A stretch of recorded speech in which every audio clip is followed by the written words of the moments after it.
Në fakt dhënat e kartës nuk futen tek posta, por i merr sulmuesi dhe i përdor më vonë. Së fundmi kemi edhe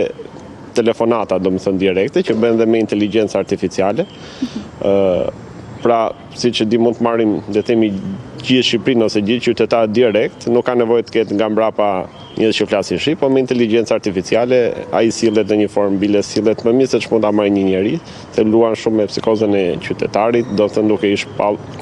ose duke i dhënë gjendje panike etj, dhe në rast urgjencë ne jemi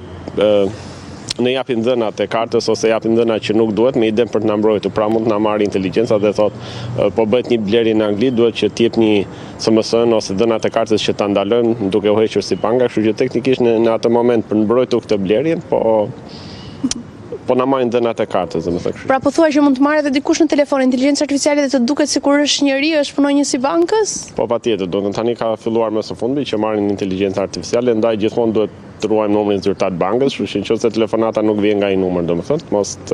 mos japim asnjë dhënë, domethënë. Kështu që duke di që banka asnjëherë nuk kërkon as password, as dhënat e kartës, as login.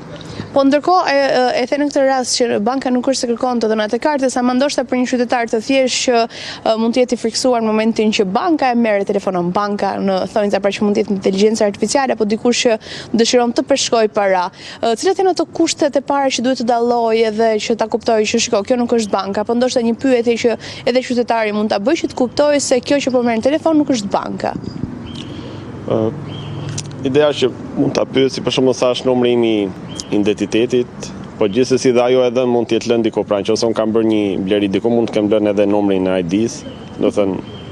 thënë varet, se nuk mund ta pyesi për shembull në cilat bankat kam unë operuar më parë, se edhe bankas do t'i kthejnë të përgjigje. Do të thënë, pra nuk është se ka një pyetje trik që mund ta bëj, por duhet ta kuptoj nga mënyra si flet ose çfarë dhëna shkërkon direkt, dhe duke ditur që dhëna që banka nuk i kërkon asnjëherë, por këto mashtrime më së shumë të ecin me moshën më pak të vjetë, domethënë, sepse ata mund të tremben më së shumti dhe t'japin direkt dhënat e tyre me iden për të mbrojtur nga një sulm ose nga një blerje që teknikisht janë vetë sulmuesi, domethënë. Kështu që në mënyrë kategorike si këshilla jote është që mos t'japim asnjë të dhënë në momentin që jemi në telefon, sepse në bankë mund të shkojmë tek dega përkatëse apo jo. Po, plus që kur kemi telefonata dyshuese, edhe sikur të jetë vërtet, po mjafton që të ketë një fije dyshimi, duhet që t'i bllokojmë domethënë blerjet online me aplikacione, se mund të marrim bankën direkt, kështu që çfarë do lloj, edhe nëse kemi dhënë dhënat për shembull, dhe mendojmë më mbrapa, pasi mbyllim telefonin, duhet të marrim direkt bankën dhe ta mbyllim kartën ose të ndalojmë blerjet, ose të përdorim gjithmonë një kartë tjetër, pra mos blejmë me kartën e pagave siç bëjmë zakonisht, por të hapim një kartë tjetër që është vetëm për blerje dhe atë rimbush me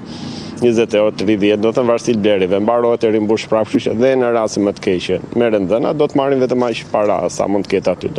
Kështu kjo mund të jetë një mënyrë për të shpëtuar, po një dilemë tjetër e qytetarëve që më ka ndodhur të dëgjoj dhe të ankohen her pas here, është si ka mundësi ku më gjejnë të dhënat e mia, qoftë kontaktin që të më marrin dhe të më në thonjza reklamoj një produkt apo të më kontaktojnë edhe për të marrë më shumë sa i përket të dhënave bankare apo shumë të tjera që mund të përfundojnë në kurthe. Po duke qenë se sot blerja online është e përhapur shumë, edhe unë mund të bëj një website, për shembull do shes atlete, por nuk jam shumë i zoti që ta mbroj atë info, kështu që kur një qytetar blen realisht, le të themi, produktin tek unë, faqja ime sulmohet, dhënat e kartës merren, pra ne jemi mësuar sot që të blejmë çdo gjë online, jo si në metodë tradicionale fizikisht, kështu që ne mund të blejmë në shumë faqe. Normalisht faqet nuk janë sigurta, pra nuk sulmohemi ne direkt, sulmohet faqja ku ne kemi bler një produkt, dhënat e kartës, numri i telefonit tu mor, kështu që mbaroj. Pra, në këtë rast edhe në Instagram apo edhe rrjetet e tjera sociale thonin që nuk duhet të blejmë? Tani në Instagram edhe Facebook le të themi është grup i fuqishëm, kështu që normalisht dhënat janë disi më të sigurta, domethënë, po mund të jenë faqe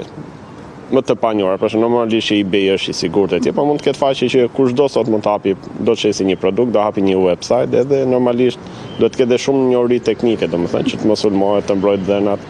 Kështu që duhet të blejmë vetëm le të themi tek gjigantët e mëdhenj ose në faqe që ne i dimë që janë besuara, domethënë, dhe jo në thjesht çfarë do të faqe online, se sot kemi dhe shumë rrjete që marrin produkte shumë të rinj, duan të hapin dyqanin e atyre dhe shesin, kështu që duhet jemi të kujdesshëm se ku i fusin dhënat e kartës. A janë website-et më të sigurta se sa rrjetet sociale për të porositur? Jo, webet janë risk, domethënë, sepse që ndërtosh një web sigurt, domethënë do të jesh shumë i mirë në informatik, duhet të paguash shumë para, ndërsa ne jemi mësuar që të marrim një produkt, thjesht hapim një web, pyesim një shok që mjafton të di disi, por kjo nuk do të thotë që e bën sigurt.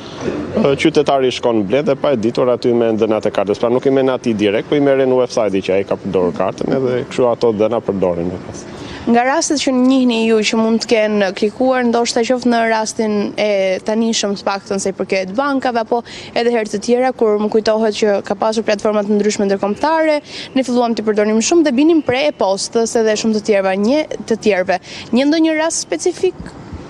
Po, do thënë, zakonisht ata që marrin pasi i kanë dhënë dhënat, pra e bëjnë veprimin, si më thënë, nga tensioni ose nga frika që po bëjt një blerje ose një sulm dhe i kërkojnë dhëna dhe ai jep dhëna dhe më pas merr thotë shkoni i dash dhëna, domethënë bankës, është fëmijë që e bëra atje, domethënë sulmesi përdor gjithmonë frikën ose urgjencën, kështu që ne jemi destinuar që kur shohim frikë ose urgjencë përgjigjemi direkt me idem për ta parandaluar. Kështu që janë raste që pasi janë dëmtuar ose pasi kanë dhënë dhënat, pasi normalisht që kanë marrë shullzuar të marrin bankën direkt ta bllokojnë. Në rastet që njihet ti sa para mund të kenë humbur? Po jo varet nga limiti, zakonisht bankat marrin limit ditor deri 1 kg, kështu që sulmuesit e dinë këtë dhe zakonisht nuk tentojnë shumë të tilla, po nëse ata mund tentojnë, maksimumi mund tentojnë në 11 darkës, duke qenë se qytetari është gjumë, pas e kalon ora 12 dhe mund tentojë përsëri, kështu që mund bëhet edhe 2 blerje një pas tjetër.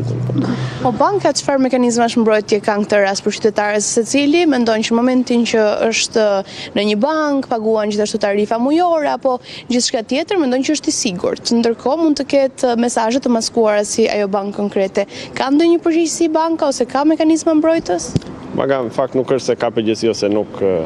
ka dhe si të ketë për SMS apo email, përgjegjësia e bankës është për shembull kur bën blerje me shumë të mëdha, dërgon dhe një SMS në celular, por nëse janë blerje me shumave, le të themi 200 apo diçka, banka mund mos çojë SMS fare, pra është përgjegjësia e qytetarit që të ruajë dhënat e veta dhe jo të bankës, kështu që nuk është se mund mbaj. Gjithsesi gjitha bankat thuajse kanë futur 3D secure ose një SMS konfirmim, por që ku janë faqe shumë të përdorshme, ato nuk e kërkojnë fare, domethënë, kështu që Po çfarë mund të bëjë një qytetar për shembull? Ndoshta mund të kërkojë nga banka që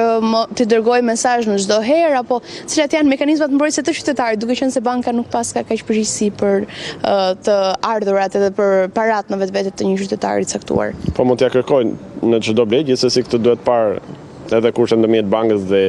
provideri tjetër, procesori tjetër, pra mund të ketë faqe që nuk ta kërkojnë për shumë të vogla,